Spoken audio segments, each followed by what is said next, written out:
লৈকে আজি এই প্ৰথম পৰ্যায়ৰ পঞ্চায়ত নিৰ্বাচনৰ দিনটোত শুভেচ্ছা জ্ঞাপন কৰিছোঁ।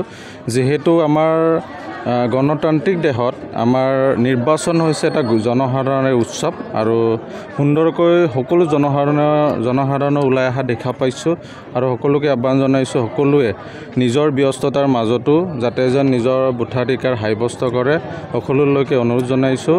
আৰু মাজুলীতো ব্যাপক সংখ্যক ভোটাৰে ওলাই আহিছে। ইয়াৰ পৰাই প্ৰমাণ কৰে যে ৰাইজ মানে গণতন্ত্ৰ শক্তিশালী কৰাৰ এক প্ৰক্ৰিয়া, এই প্ৰক্ৰিয়া সহযোগিতা কৰা আমি দেখা পাইছোঁ আৰু শুভেচ্ছা জনাইছোঁ এনেকৈ যেন সকলোৱে ওলাই আহি ভোটদান কৰে। 6টা ৱাৰ্ড আছে আৰু দেখা পোৱা গৈছে যে এইটো ইখনেই আচলতে ডাঙৰ গাঁও বুলি ইয়াতে 6টা ৱাৰ্ড আছে। কেনেধৰণৰ ফলাফল দেখিব আগন্তুক ফলাফলটো আৰু ভালেই হ'ব লাগে আৰু উন্নয়নৰ পক্ষত থাকিব লাগে বুলি আমি ভাবোঁ। আৰু আমি নিৰ্বাচন প্ৰক্ৰিয়াত বা নিৰ্বাচনত আমি যিমানখিনি আমি নিৰ্বাচন প্ৰচাৰ চলাইছোঁ সকলোতে ৰাইজৰ অভূতপূৰ্ব সঁহাৰি আমি দেখা পাইছোঁ আৰু তাৰ পৰাই নিশ্চিত যে আমাৰ ইয়াতে 10টা ৱাৰ্ড আছে জেংৰাইমুখ পঞ্চায়তৰ অন্তৰ্গত।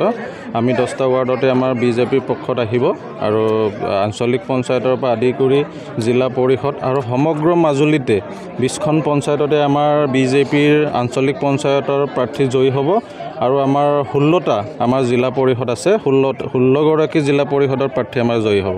দলে গধুৰ দায়িত্ব আপোনাক দিছে আৰু বিধায়কৰ সমানে সমানে আপুনি A to Z চাইছে। আচলতে এই সময়টো আচলতে বিজেপিৰ প্ৰতি ৰাইজৰ আস্থা আছেনে বা ভৱিষ্যতৰ দিনত থাকিবনে? বিধায়কৰ সমান নহয়, একচুৱেলি আমি কাৰ্যকৰ্তা।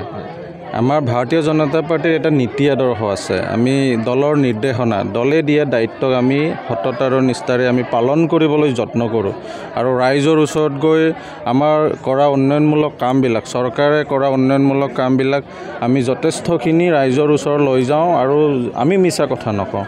আমাৰ মোদী ডাঙৰীয়াই যিখিনি কাম কৰি আছে আৰু ডক্টৰ হিমন্ত বিশ্ব শৰ্মা অসমৰ মাননীয় মুখ্যমন্ত্ৰী যি উন্নয়নমূলক কাম কৰি আছে, অসমখনক 5খন শ্ৰেষ্ঠ ৰাইজৰ ভিতৰত এখন শ্ৰেষ্ঠ ৰাজ্য নিৰ্মাণৰ কাৰণে কাম কৰি আছে, তাৰে আমি সহযোগী হিচাপে, আমি ভাৰতীয় জনতা পাৰ্টীৰ কাৰ্যকৰ্তা হিচাপে আমি কাম কৰি আছোঁ। আৰু বিধায়ক ডাঙৰী আমাৰ মাননীয় মাজুলীৰ বিধায়ক ভুৱনগাম ডাঙৰী যথেষ্টখিনি মাজুলীৰ কাৰণে কাম কৰি আছে আৰু বিধায়ক হিচাপে যিখিনি দলৰ কাম কৰিব লাগে, ৰাইজৰ কাম কৰিব লাগে নিশ্চিতভাৱে কৰি আছে। আমিও কাৰ্যকৰ্তা হিচাপে আমি কাম কৰি আছোঁ।